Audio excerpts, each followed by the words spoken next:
Hi, everybody. Welcome to day 2 of our tea time with Victoria. I've got one of my favorite mugs here from UVM, where my daughter's at school. So we are going to answer some questions, enjoy some tea time, and all of you that are watching the recording, welcome, welcome, welcome. So here we are. Jody's hopping on. I will wait till she gets connected and then we will officially start. So grab your cup of tea, even if you're watching the replay. I'm going to welcome Jody. Nice to see you. To And see all of you. those that are watching the replay. I'm just going to dive right in. Today we've got a couple questions, and if you and Jody will sort of talk at the end, maybe if you have any additional questions. I'm thrilled that you're here. But what I sort of thought I would start with today is for those that are also watching the replay, because I know a lot of you are doing that as well. I just thought I would sort of just share a little bit about my outdoor classroom story and where it sort of, I came to be in this arena. So I just want, some of you already know that, some of you have been around for a while, but these are for the new folks. So I have been in the field of education for years and years and years and years. My first love is early childhood. I've been an early childhood teacher for years and years and years. I worked in after school programs. I worked in intergenerational programs, started up intergenerational programs, but so always had this mix of working with kids and elders and whatnot. So mixing and matching, always mixing and matching. I did not become, and it's amazing how long it took me to fall into the world of outdoor education. I did teach at Mass Audubon for a while, um, but I did not fall so much in love with it until I became a parent. And with my parent hat on, we started up the Cove School Children's Garden at my children's elementary school. So granted, this was years ago. I have a daughter who's a sophomore in college now, and I have a son that's a senior, starting a senior year. So this was when they were in preschool and kindergarten. So during that time, starting this outdoor classroom was a wow, aha, transformative experience for me. And during that time, and many of you already know, sort of the foundation of a lot of my work is based on 4 different types of gardens. So I'm just going to share that very quickly so folks can kind of understand the foundation of a lot of what we are doing here at Outdoor Classrooms. And so the first type of garden is gardens that feed. So many, many years ago, when outdoor classrooms sort of became a thing, it was much more popular in the West Coast because they could actually plant vegetable gardens, and that was sort of the main focus was edible vegetable gardens. But here in New England, not so easy to do, especially if you don't have a summer program happening. So, but there's this camp of people that just focused on edible gardens. So I call that the gardens that feed. There are other camps of people that just focus on being in the woods, really nurturing wildlife, really tapping into the National Wildlife Federation. Those are the gardens that attract wildlife. And then you've got another camp of people. So when I started really looking at outdoor classrooms and nature-based programs, I would see these mud kitchens and these water walls and these wonderful features. And I thought, that doesn't really go with edible gardens. It doesn't really go with wildlife. So there was a third type of garden, which was gardens as outdoor learning stations. So that's really looking at your early childhood classroom and seeing how much of that you can bring outdoors. And then we have our fourth one, our fourth type of garden, which is a whole nother camp of people that just like to garden with beauty, art and beauty. So adding sculptures and actually doing art outside and all of that type of stuff. So that's been the foundation of a lot of what I do at Outdoor Classrooms. And the basis of a lot of the work is to really look at each of the 4 types of gardens and see what and the different elements that go in the 4 types of gardens, and pulling from those elements to create your own one-of-a-kind outdoor classroom. And so my work is to really help you all and inspire you to create your own. And whether you're in a space that I just did a workshop today, and they on site, it was very exciting, and they have beautiful woods and landscape, and that they can play in. So a lot of, gardens that attract wildlife. So the big question for today is, so what is a nature-based what is nature-based early childhood education? So what is it when we think of nature-based early childhood education? So now we're in the world of COVID, and a lot of folks are getting super interested in taking their classrooms outside. And I think in the past has always sort of thought, oh, I need to be an environmental educator to be able to do this type of work. So I'm here to say, no, no, no, no, you do not have to be an environmental educator to take kids outside and to get just as much out of it as any other person would be. So I want to just spend a little bit of time explaining what nature-based early childhood education is. My lighting is a little funky there. So I want you to think of a Venn diagram. So the first Venn diagram is early childhood. So we've got, in that circle, we have just early childhood. So forget the nature-based stuff. That early childhood is going to be the first piece. That is all the, anything that has to do with the development of young children, which is, so we're looking at all of the domains of development, which is cognitive, social, emotional, physical meaning gross motor and fine motor. And let's see if I can switch. There we go. Gross motor and fine motor, and then also spiritual and moral. So really thinking about those pieces. So that's child development. So that many programs have just, have been indoors, and maybe they might go outside for recess, and it's just sort of that very simple, but not necessarily thinking about adding an environmental piece. So then we look at separately. So we've got early childhood education here. We've got over here, we've got a circle that is just environmental education. So many educators think, oh, well, I have to get a degree in environmental education in order to teach it. So, and I'm here to say, you know what, you can, but you can still do so much with taking kids outside and so on and so forth. So, but it's really important to understand, what is that environmental education? So this simply is where you are taking kids outdoors to explore, number one, to engage, number two. So exploring, engaging, taking action. So what you might be doing something outside. And under that umbrella of the environmental education, you also are you yourself, but also your mission is to help children develop a deeper understanding of their outdoor environment. So it might be, if you're working with young children, it might be very simply starting with observation, just going for a simple walk and observing nature. So when those two circles collide, what has happened and what is happening, which is wonderful, is our early childhood programs, and many programs even in the early elementary schools, are actually merging. They're merging the two circles, and lots of different models of education are surfacing.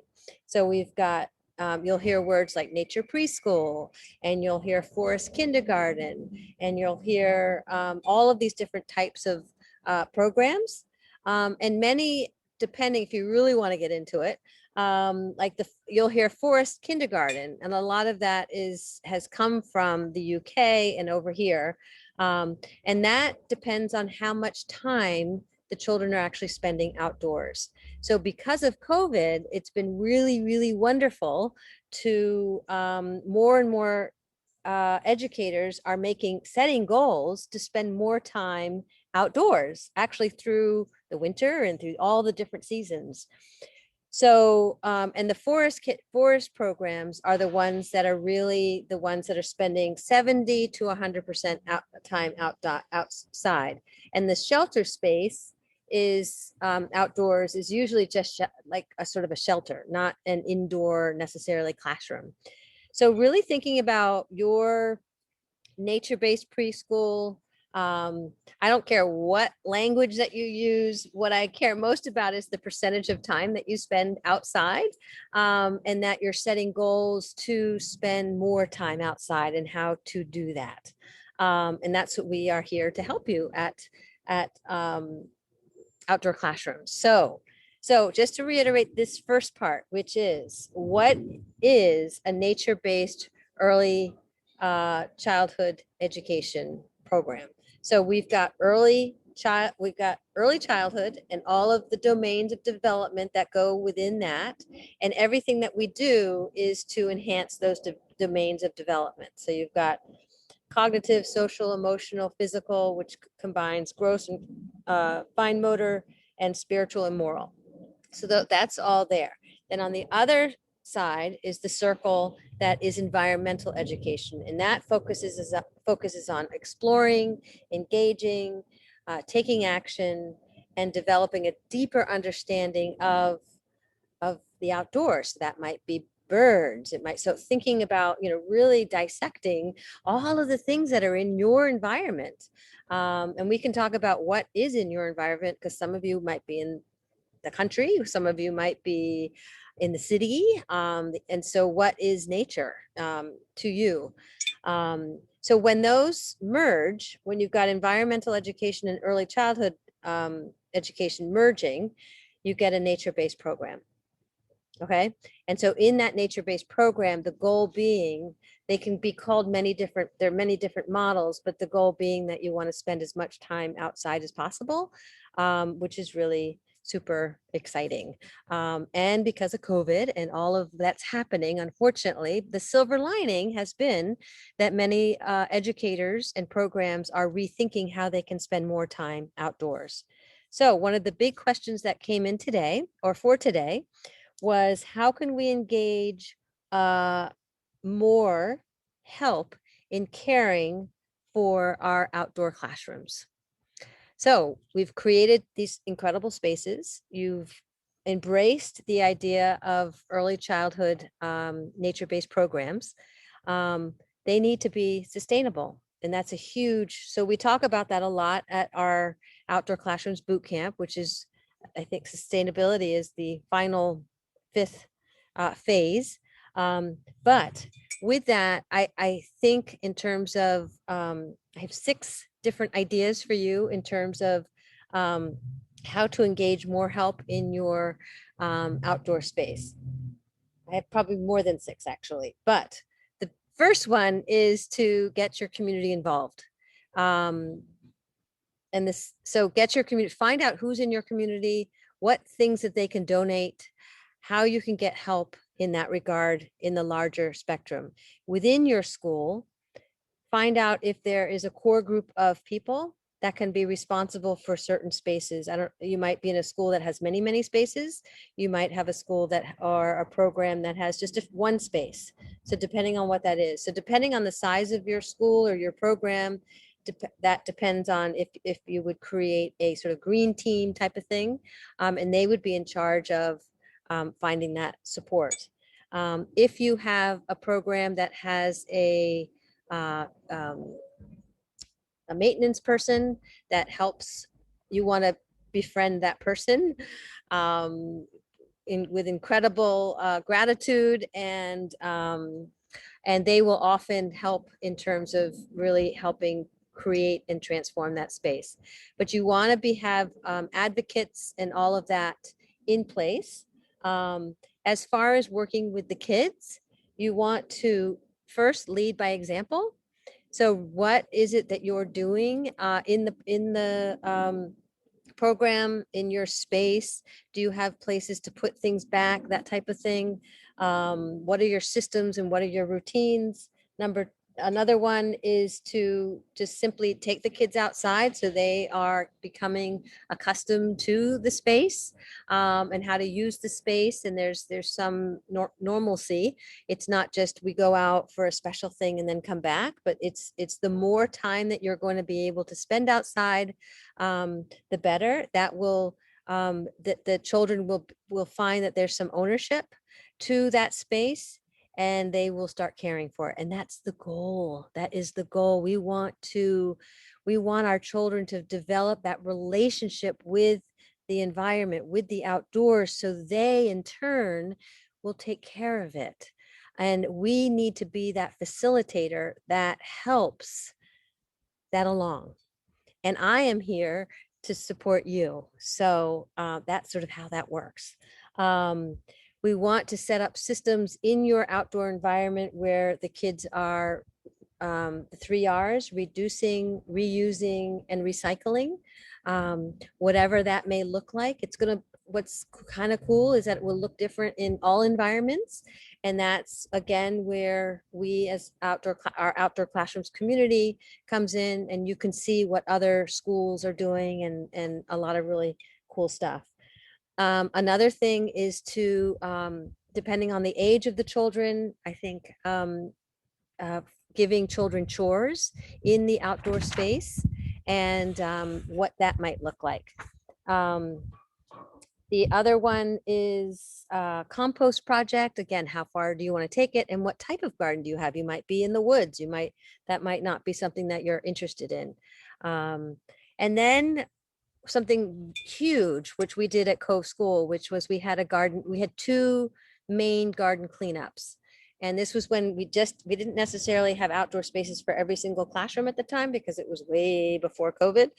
Now I think they have outdoor spaces for each of the classrooms, but they have this one main garden that we started many years ago. And 2 times a year, it would be in the fall and the spring. In the fall, we had a kind of a cleanup, where the whole school, not the whole school, but it would be a volunteer thing on the weekends, where folks would come and they would have a sort of a wonderful day in the garden of cleaning up, and we put stuff down in the gardens. We would make signs, but we also, I remember the fall, we had pumpkins and cider, and we just sort of made it a really fun, festive event. And then in the spring, it was the same type of thing, but it had a spring sort of theme to it. So it would not just be all the work, but it would be this feeling of community. And that's, I think, during that time is when I completely became hooked on all this type of work, because the garden in the outdoor space was such a wonderful vehicle to bring a community together. So those are my questions for today. Again, I just want to reiterate that if you are new around here and you're watching the replay and whatnot, and you're just getting started, there was a question yesterday about, well, how do I get started? There is a free downloadable. If you go to www.outdoor-classrooms.com, you can find the free, what's it called? The free starter guide for outdoor classrooms, for creating an outdoor classroom. So those are like the first things that you should do. If you're further along in the journey, there's also if there's like a second free downloadable if you are looking for something a little more advanced. I have a free downloadable that explains the 5 phases of teaching outdoors. So that's wonderful. If you want to dig a little bit deeper, Jody will speak to this. There is the, what is it? The outdoor teaching boot camp, which takes you through the 5 phases of teaching outdoors. And we have had such a blast in there. And then this year we newly created a membership, Outdoor Classrooms membership, which you get something new every single week. And that's great. One of my favorite things is that we're interviewing outdoor classrooms from all over the world. And they get featured once a month and all sorts of other things. So Jody, do you have any questions today? No, I just came to see what everybody else was going to say or Yes. had questions about.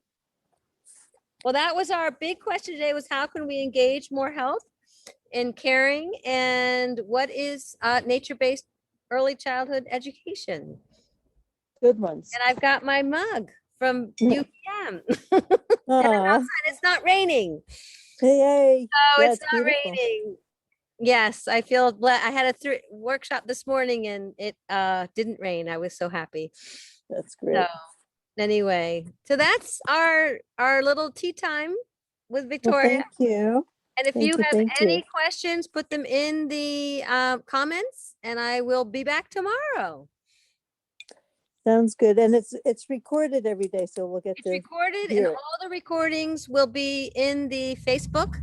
Okay. So look in the Facebook, and I will, I'll probably send out another link tomorrow just to remind folks. And we won't do it on the weekends, but we'll do it Monday through Friday for the whole month of September. So just a little special back to school goodies. Great. Thank you. All right. Very helpful. Great. Always great to see you. Yeah. Good to see you, Victoria. Have Okay. a Have good a good weekend. afternoon. I won't be here the next few times. We're away for the next 5 days. So Okay. So we'll yeah, check it out on the Facebook page. I will. Great. Thank Okay. you. Bye. Bye.